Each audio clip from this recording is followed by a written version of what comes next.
เพราะฉะนั้นสวัสดิ์ตูพายจะมาคอยเจ้าคายกินสอดแพงบ่เอาก็แล้วแต่เนาะเรามีเท่าไรเราก็ข้อเท่านั้นแหละ เอาแล้วแต่จังได้เจ้าจะได้เท่าไรจ้ะอยากได้ลายกันเราข้อครึ่งนึงเนาะแล้วมันได้หลายฮะ30 ล้านนี่เราเอาลายเนาะ30 ล้านทอก15แมนข้างแมนมีคำบ่มีคำอะไรคำบาทหนึ่งโอ้โหคำบาทหนึ่งทอกจากซึ่งตลึงหนึ่งได้บ่ได้เห็นได้สิได้เมียบ่นี่ชอบว่าพี่ใหญ่เอาได้บ่จำนี่ทอกสลึงหนึ่งทอกสลึงหนึ่งฮะใครจะต้องสลึงหนึ่งคือทางไว้3 สลึงหานำกันก็ได้วะจ้ะน่ะไปหานำกันเนาะไม่ยากงั้นกันหักกันทันสมัยนี้หานำกันละวะให้พ่อใหญ่ไปหาผู้เดียวได้สิได้แท้เนาะโอ้ตาสิได้ดิแม่นบ่เป็นบ่เป็นแล้วอยากได้ผัวโอ้อันพังโมนี่ชาวนางติบ่จำพ่อใหญ่เจ้าปติสัมพ่อใหญ่เอาได้ยันปติพ่อใหญ่เฒ่าพ่อใหญ่แก่บ่ติวะตะกี้ก็ไปเอาผัวอายุ30ผัวเราก็นั้น30เนาะพ่อใหญ่อายุไกลหลายไม่ได้ชาวใหญ่พ่อใหญ่อายุจะได้จ้ะแม่60อ่ะโอ้60ปลาย60ปลายครับได้บ่ล่ะครับได้60ยังแจวคือเพิ่นว่านะแอลเรายังดีมั้งดีบ่ดีก็ลองเบิ่งน้องหยังขาผู้ชายเนาะขาแต่เฮิงเลยขาดผู้ชายโอ้ขาดองบ่แพงสมบัติเสมืองติแม่นโธ่พอลดได้ก็ลดได้เนาะนักแล้วว้าวแต่เจ้าพ่อแม่เจ้า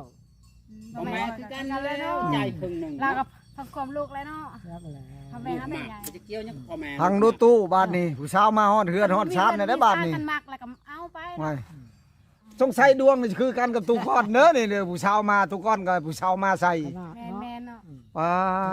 เขาเป็นเสี่ยวกันกับมันใช้น้ำคอยชีอันนี้ติดขาวจ้ะคอยเป็นให้ติดขาวนี่น้ำกินนี่อะไรตู้เห็นอะไรบ้านนี้เอาเห็นอะไรจังสิให้เชียวทันเชียวคือกันนี่จังหวะนี่เจ้าว่าแล้วว่าบ่มีผู้เอาแล้วเอาก่อนเจ้าแล้วดาวมีเสน่ห์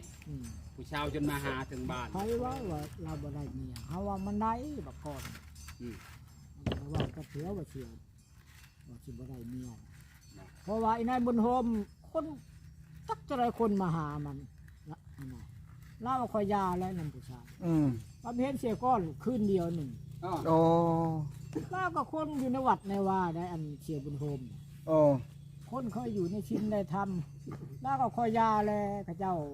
มาหาแต่ละคนบ่ไปเห็นมาก่อนบอกว่างมานำโอ้อันนี้มันยังยาวแล้วม้วนก่อนเป็นติ๊บเตี้ยแสดงว่าบ่มันพอดีกับหมู่มั้ยแสดงว่าเสน่ห์เราแห้งได้ดิเนาะมันสั่นเสน่ห์แห้งแล้วจังไปหมักเราเนาะอันนี้คือกันแล้วบ่ได้ลมจากบาดพังดูบ่นอมโมดิมันหอนมืออันนี้คือกันชาวนางก็ยังมาหาแล้วนี่ขอให้ตู้พายจีบได้เด้อนักแล้วแมนเนาะวันละมาดูสิเดี๋ยวมันชื่อแล้วให้มาจีบเลยขันเจ้าจีบได้ก็ได้บอกอันนี้แล้วเขาว่าควายมาหาน้องน้ำมันถึกเพิ่นว่าเลยนะควายมาหาน้องน้ำเลยน้องน้ำประมาณน้องน้ำมาหาควายมาหาน้องน้ำแมนมันมาหอดเลยเรากับมาไปหันเลยพังบันนี่แหละไม่ได้ใช้ปลายเลยมาปลอบใจตู้นี่เลยเห็นไหมจะเสียวได้แล้วโยกับชาวนางเอาโทษแห่งบุญหัวลายแห่งบุญแม่นบ่เอานางก็บอกมันว่าอะไรเลยจะได้จะนางชาวนางบอกให้ไปข้อเนาะขันหมักก็ไปข้อแล้ววะสู้ได้ชาวนางสู้จนเราไปเมื่อได้ลูกสาวลาจำลูกสาวลานะ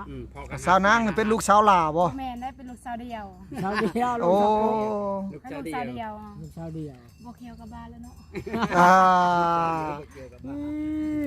เอาเจ้าเป็นลูกสาวเดียวฉันบอกโอ้คอยระวังมีเอื้อน้องหลายคนบ่แม่นเนาะมีอ้ายเนาะมีอ้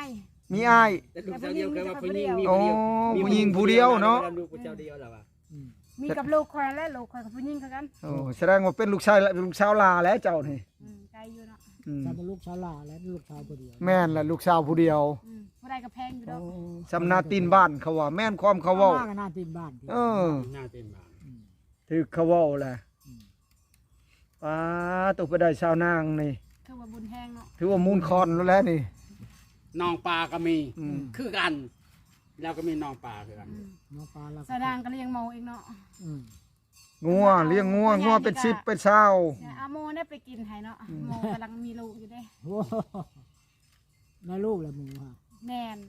งัวก็มีได้สาวนาง โอ้ เนาะพ่อใหญ่บ่มีก็สาวนาง แล้วว่าพญายดำนาเจ้า เขาไปแซมมันตัวอัน ดำมันแล้วหรือเปล่า พ่อใหญ่ดับแล้ว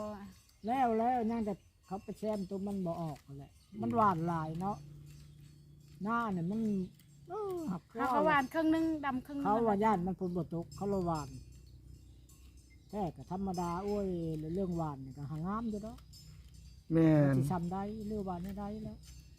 บางคนว่าหวานใดก็ดำบางคนดำใดก็หวาน บ่ซ้ำดำดอก มันก็บ่ซ้ำได้ เคยสิไปซ้ำดำ บ่ได้ผมคนหวานใดก็ดำก็มีนะ บ่ เนาะ เพราะว่าดำมันมันน้อยเนาะ คำบ่แล้วขนาดรุดนาลิบคือเฮาเนี่ยก็เฮ็ดคักๆเลยก็สิได้อยู่เนาะ บ่ตู้ ฮะ กินข้าวกับหยังมื้อนี้ฮะ โอ้เด็กน้อยเป็นยิ่งกระตอก3 4ตัวยังกระตอก2ตัว อ๋อ พวกไปปุ๊บมาทางนั้น เดี๋ยวราคากิน หากินรู้ก็ว่านอนลิ้นโอ้ไปหาปล่อยมัน พันอยู่บ่คืนนี้บ่ได้พัน เนาะ บ่ได้พันยังบ่ผู้สาวสิมาหามื้อนี้ได้ พันได้แต่หา อันนี้เลยเนาะพ่อใหญ่พันได้หอยไม่ได้เคยมาหาเลย ใครแล้วอ่ะนั่นบ่รู้ก็ว่าบ่สิเลขหอยบ่มื้อนี้ ไปจัก ซื้อได้นี่สาวมาหา ไปรู้จักว่าผู้สาวสิมาหาแม่นบ่ แล้วของค ปาน มีโทรศัพท์ โต พอได้เป็นเช้าจะมาหามา2เทื่อได้สนางแล้วคือก่อนแล้ว มาหามีแต่ชาวนางมาหาเจ้าบ่เคยมาหาชาวนาง มันก็มีผู้พาไปนี่แหละ แสดงว่าบุญแห้งไรนี่เนี่ยผู้สาวมาหาฮอดเฮือนนี่ผู้สาวยันเงา สิไปดำหน้าซอย สาวหันเงาอยู่แล้วนอนข้อมือนอน นอนผู้เดียวไปแล้ว นอนคนเดียว มันพอดีแห้งมวนเลยว่ะ บ่ม่วนเด้พ่อใหญ่ ม่วนบ่ จะว่านอนคนเดียวมีแต่โทรศัพท์ไปเลย อันนั้นแหละ จะว่าม่วน นอนผู้เดียวก็ไม่ใช่มวน คือนอนกับโมคูเลยเนาะ คือนอนกับพัวได้ไปแล้ว นอนกับพวกกับ ยังมีผู้กอดนั่นน่ะ แมน เฮ็ดจังไดดีตู้บ้านนี่เนาะช่องเสี่ยวก็ว่าสิเอามาแล้วว่าเสี่ยวตู้มีก็ว่าสิเอามาแล้ว จักแหละ มันยังแต่ตู้พายบ้านนี้สิเฮ็ดในใดบ้านนี่ หัวบดสิก่อนจะลำลังดอก มีก็จะเอาอยู่ทางเงินอยู่ อ่า ทางเงินลูกชาย ต ก็ กลงลูกชายตกลงแล้วบ่ จักจะไม่ไปถามนะครับไม่ได้ไปไกลเราเลย ไม่ได้ถามนะ เอาว่าแล้วหมู่ได้สิก่อนอันนี้ก็จะเอาไปรับนี่แล้วเสียมีได้สิก่อนแหม ให้เสี่ยวเอาก่อน เสียเอาก่อน บ่เสียเปรียบบ่ตู้นี่บ่ แล้วบ่แล้ว เต็มที่แล้วนี่ เรายังหางอนเราหางอนไปแต่งคอยนี่แหละ หาเงินแต่งสนาง หาเงินแต่งชาวนางป้า หาเงิน4-5 ปียังหาเงินพอดีละก็เอาพัวปาก เต็มที่แล้วชาวนางสิเปลี่ยนใจเอาผัวป้าอีกเต็มที่เลยจังน้อย ไป นี่ จักไผแล้วสิเอายันบ่มีคนเอาคือกัน แล้วโฉดมาเท่าใดปีก็ยังบ่ได้เนาะ โยว้าวบ่ได้แล้วทาตู้ยามไรก็ตู้บ่นั่นจักเถื่อโย่ ยัน สาวางกับพังเบิ่งเนาะคำผู้ใดเอาก่อนก็เอาผู้นำเลย แน่แต่จังว่า แสดงมาก่อนเอาพนันบ่ แมน โอ้สาว แส นา ดงนั่นเถื่อแสดงแล้วเกิดแต่มันบ่ยากได้เนาะแต่จะ เพราะฉะนั้ ได้ น บ่เกิดกับ สวัสดิ์ตู้พายจะมาคอยเจ้าคายเช่นช็อตแพงบ่ เอาก็แล้วแต่เนาะเรามีเท่าไรเราก็ขอเท่านั้นแหละ เอ้าแล้วแต่จังไดเจ้าจะได้เท่าไรจ้ะ อยากได้ลายกันเราขอครึ่งนึงเนาะ แล้วมันได้หลายฮะ 30ล้านนี่เราเอาลายเนาะ ชาชุลานทอก แมน 15ข้าง แมน 15มีคำบ่ มี คำเท่าไร คำบาทหนึ่ง โอ้โห คำละหนึ่งทอกจากซึ่งตะลึงหนึงได้บ่ ได้ เฮ็ดได้สิได้เมียบัดนี้ สอบว่าพี่ใหญ่เอาได้บ่จำนี่ ทอกสลึงหนึ่ง ทอกสลึงหนึ่งฮะ ใครจะต้องถือ สลึงหนึ่งถือทางไว้3สลึง โอ้ หานำกันก็ได้วะจ้ะน่ะ ไปหานำกันเนาะไม่ยากงั้นกันหักกัน อืม ทันสมัย ไป นี้ หานำกันละวะให้พ่อใหญ่ไปหาผู้เดียว ได้สิได้แท้ๆเนาะ โอ้ตาสิได้ดิแม่นบ่ แท้ได้ชาวนาง เป็นบ่ ว่าเป็นแล้วอยากได้ผัว โอ้อันพังเว้านี่ชาวนาง ป นี่ ฏิบ่จำพ่อใหญ่เจ้าปฏิ สัมพ่อใหญ่เอาได้ ยันปฏิพ่อใหญ่เฒ่าพ่อใหญ่แก่ปฏิบ่ ตะกี้ก็ไปเอาผัวอายุอายุ30ผัวคนนั้น เราก็นั้น30เนาะ พ่อใหญ่อายุกายลายไม่ได้ชาวใหญ่พ่อใหญ่อายุจะได้จ้ะ แม่60อ่ะ โอ้60ปลาย 60ปลายครับได้บลา หับได้ 60ยังแจวคือเป็นว่านะ แอลเรายังดีแล้วมั้ง ดีบ่ดีก็ลองเบิ่งน้องเนี่ย ปันคือเพลงนะเนาะ ดีเลยเนาะ เท่าแต่แคว เห็น ติ นะชูมือเขาแต่งเพลงพ่อใหญ่เอ้าเด็กชะนางเขาแต่งเพลงนี่มันจะแต่งไทยมักผู้เบาเฒ่าจะบ่เห็นนะคือบ่เห็นว่าเขาเบาเขาแต่งเพลงชายสาวสำน้อยบ่เห็น เพ เนาะ ราะว่าอันนั้นเอา มีแต่เธอกับสเปคผู้เฒ่า อเพลง เนาะ รุ่นพ่อ คันว่าเท่าเป็นยิ่งเท่ายิ่งนัวติ แม่นแม่น เขาหักเขาแพง เขาหัก มี เขา เงิน แพง ให้ใช้ แม่น เอาเด็กน้อยแล้วมีแต่ มี ต้ แต่ มกับต้ม มีแต่น้ำตาติ มีแต่น้ำตาจะเอา ก็ ได้ แม่น นะ อยู่เนาะสาวดังตอนนี้อยากได้แบบรุ่นอ้ายหรือว่ารุ่นพ่อก็ได้เนาะ ว่าชะนางบ่ถึกใจผู้อยู่ สาวนางบ่ได้อยากเอาอยาก นิ ได้ ดหน่อยเนาะ ด็ก นี่เขาชวนกันต้มมาเนี่ย คันว่าบ่ได้รุ่นพ่อก็อยากได้รุ่นอ้ายประมาณนี้เนาะ ต้องแก่กว่าเนาะ แม่น คันเอาซ้ำกันแล้วบ่เอาบ่ สิได้เลยเนาะคันจะ โอ้ รุ่นข่อยนี่โม้ยไกลกันโพด ไก่ก็ได้แล้วพ่อใหญ่ รุ่น จะมาแล้วคำ ตู้พายว่าใกล้โพดว่า พ่อใหญ่เจ้าพ่อบ่คอยนี่ประชาชนน้อยมักคอยหักข้อเบาเด็กหน่อย จังว่าเจ้ามันก็ยัง เฮ้ยไผสิไปเอาน้อยล่ะดุเลี้ยงบ่ ไว้ที่ไป มักคนบ่หันเอาเด้อ ไผสิไปย่ำเข่าปอดดุนะชาวนาง ข่อยยังบ่เคยเนาะ เจ้าสิเอาบ่ดิอันผู้บ่าวชมน้อยดิสิเอาบ่ ข่อยว่า หัน ข่อยเอา อายุ14ปีก็มักจังได๋ นั่นแล้วจังว่า โอ้ ข่อย แม่น ขนาดว่าสาวข่อยยังบ่เอานะข่อยเอา คอยบ่อยากได้เด็ก นั่น เห็นบ่สาวนางแล้วคิดถึกแล้วเราบ่เอาแล้วว่าน้อย ยังว่าสาวข่อยยังบ่เอาข่อยว่า โอ้ เฮา 30-40ไปเนาะ 40 50พุ่น 40 50 ปาโถ วัยรุ่นกูมือนี่มันก็โอ้ เอารุ่นอ้ายบ่แล้วก็ เป็นนายพ่อใหญ่รับได้บ่ นะ 30 ล้านทอก15 ล้าน ได้เลยเนาะสั่งมา ทอก2สลึงงัวเป็นงัวตายธรรมดาหีดเฮาก็มีอยู่แล้ว เคยจะได้ งัวกับขางมันงัวอยู่แล้วเห็นได้จ้ะคันบ่มีงัวจะกินหยังกินกระบอมบ่ กินกระป๋อมก็ได้นะคันนี้เนาะยันมันบ่คู่คนนะเนาะ ต้องทำชาวนางอ่ะคุยกับชาวนางเนาะเนี่ย แม่นเลยบ่จะนาน แม่นแม่นอ่ะ มาไปคอบ่จะนอนเพราะว่าแน่นั่นนี่ บ่เนาะยังบ่ได้ฮอดมือมัน นั่นแล้วอย่างว่า